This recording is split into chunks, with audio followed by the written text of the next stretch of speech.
Hello guys welcome back our new blog Santoshi sir के आपको स्वागत। तो फाइनली देखि पारते बहुत रेलवे स्टेशन फ्रंट ही एका अच्छे।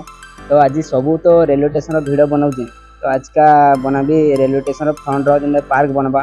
तो फाइनली सेटा को देखमा आगे चलो। तो फाइनली देखि पारते गजमानी पले आछे। तो इने पार्क बनवार के जीवा।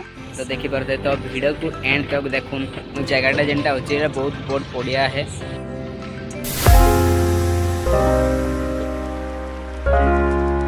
तो देखि पारे गच मानी लगे बसले न फटाफट काम कर पकाउछ।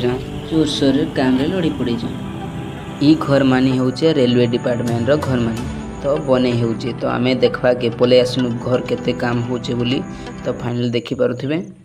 तो फाइनली गाइस रेलवे स्टेशन रो फ्रंट थिबा नेचर देखमा जाऊं। तो गाइस देखि पारथबे एटा गुडे बंध है जेनटा कि बंधर ना दिया है सागर बंध। तो फाइनली गाइस आपण मान को सागर बंधर नेचरटा केमती लागुचे कमेंट सेक्शन रे निहाती जणाबे। तो देखि पारथबे रेलवे डिपार्टमेंट रो घर मानी बंधर टिक्की साइड को मध्य बना होची। तो बंधर पूरा साइड रे ही अछि। गुटे इंटरेस्टेड और नेक्स्ट वीडियो रे मिलबा के जिमा। तो बाय।